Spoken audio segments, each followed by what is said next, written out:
Assalamualaikum warahmatullahi wabarakatuh.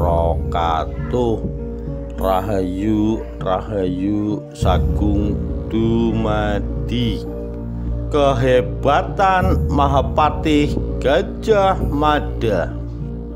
Operasi intelijen paling gemilang di Indonesia bukan terjadi di zaman revolusi kemerdekaan, tetapi di zaman Mojopahit. Operasi intelijen ini dipelopori oleh Gajah Mada. Kisah gemilangnya bahkan disinggung dalam buku pelajaran sekolah. Sementara kisah operasi intelijen Beni Murdani atau Ali Murtopo yang sudah dianggap legenda belum masuk kurikulum pelajaran sejarah. Sumber penting dari kisah operasi intelijen Gajah Mada bersumber pada kitab kuno tentang sejarah Raja Jawa berjudul Pararaton. Kisah dari kitab ini sudah ditafsirkan dalam beberapa buku. Di dalamnya termasuk fragmen operasi Gajah Mada menyelamatkan tahta Raja Mojopahit yang lemah dan lalim bernama Jayanegara. Jayanegara tergolong raja yang tidak disukai. Dia adalah anak Raden Wijaya, pendiri Mojopahit, dengan darah petak yang bukan permaisuri. Darah petak bukan pula keturunan raja terakhir Singosari, Kertanegara. Darah petak putri raja dari Sumatera. Sudah tidak disukai, sang raja punya orang kepercayaan yang jahat dan licik pula. Orang mengenalnya sebagai Mahapati. Lelaki ini kebetulan suka bikin intrik. Tak heran sang raja lalim itu diberontak bahkan oleh mantan Dharma Putra yang dekat dengan rajanya, yaitu Rakuti. Pemberontakan Rakuti terjadi pada tahun 1241 Saka atau 1319 Masehi. Dalam pemberontakan Rakuti, nama Gajah Mada mulai disebut-sebut dalam kitab Pararaton sebagai orang yang berperan dan terampil untuk mengatasi masalah. Kemungkinan besar sebelum Rakuti berontak, Gajah Mada sudah menjadi anggota dari pasukan Bayangkara yang mengawal raja. Kuti yang tidak senang kepada Jayanegara memberontak hingga ibu kota porak-poranda dan membuat raja dalam bahaya. Tak heran Jayanegara menyingkir untuk menghindari bahaya. Sudah pasti Kuti berjaya dan seharusnya sementara waktu menguasai keadaan. Masa depan kerajaan Mojopahit yang berpusat di Trowulan itu tentu saja terlihat suram. Ketika Kuti belum mati, Raja Permaisuri pergi ke Badander. Pergi pada waktu malam. Tiada seorang pun yang tahu, hanya diiringi oleh pasukan Bayangkara. Semuanya kebetulan menjaga malam itu. Ketika raja pergi sebanyak 15 orang. Pada waktu itu Gajah Mada menjadi kepala pasukan Bayangkara. Kebetulan waktu itu mendapat tugas menjaga. Itulah sebabnya dia mengiringkan raja pergi. Demikian tafsir Pitono Harjowardoyo atas kitab Pararaton.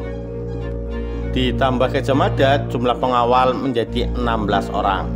Para pengiring raja itu terdiri dari pengawal dan pelayan yang disebut pengalasan.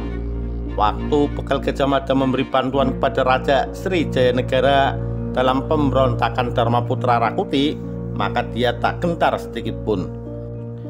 Sang raja yakin kerja Gajah Mada akan sukses asal semua pengawal lain melaksanakan kewajiban mereka masing-masing. Gajah Mada berwenang penuh atas keselamatan raja. Suatu kali waktu raja sudah beberapa hari di Badander, seorang pengalasan minta pulang. Gajah Mada tak hanya mencegah dia pulang, tapi juga membunuhnya. Pengalasan itu dia itu sukan keris oleh Gajah Mada. Dalam pikirannya, pengalasan itu bakal bikin musuh raja tahu di mana raja bersembunyi. Rakuti tentu tidak akan diam sebelum Jayanegara nan lalim itu mati. Hari kelima di Badander, Gajah Mada mohon diri kepada Jayanegara untuk memantau situasi ibu kota Mojopahit. Tiba di sana, Gajah Mada hendak mengunjungi pejabat tinggi kerajaan. Dia mencari tahu sejauh mana kesetiaan para mantan pejabat era Jayanegara kepada tuan mereka. Gajah Mada tentu punya siasat. Layaknya seorang intel, Gajah Mada tidak mau mempercayai siapapun ketika berada di ibu kota. Ketika ditanya oleh pejabat-pejabat Mojopahit soal keadaan raja, Gajah Mada sangat berhati-hati memberi jawaban. Gajah Mada memilih jawaban buruk dengan bilang bahwa raja sudah terbunuh oleh orang-orang suruhan Rakuti. Pejabat-pejabat itu pun menangis. Diamlah, tidakkah tuan-tuan sekalian menghendaki Rakuti sebagai raja?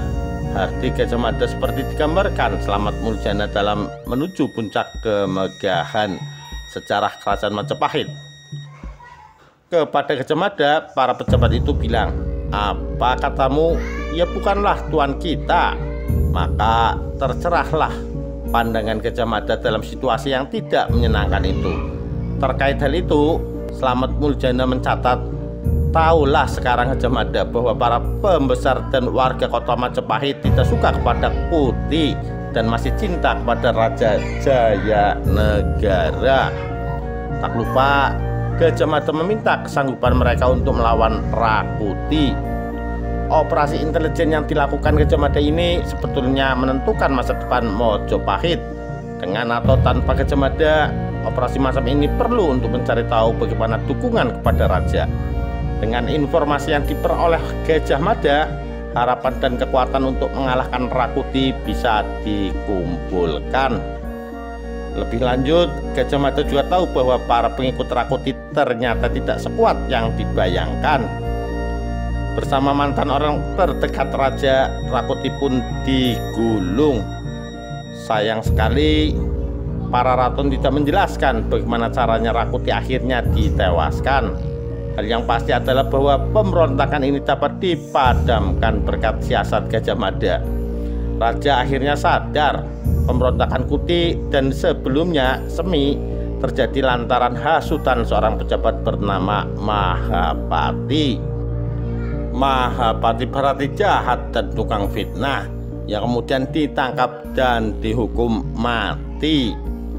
Atas jasanya, menurut kita para raton yang ditafsirkan Pitono, Gajah Mada diberi hadiah libur 2 bulan.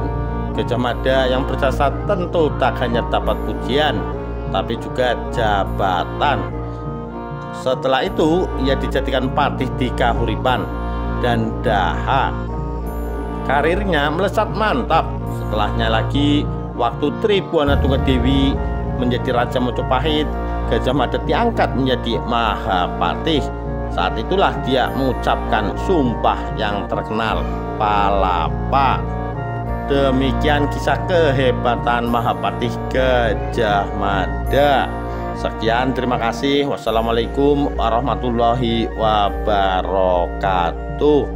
Rahayu, Rahayu Sagung Dumadi.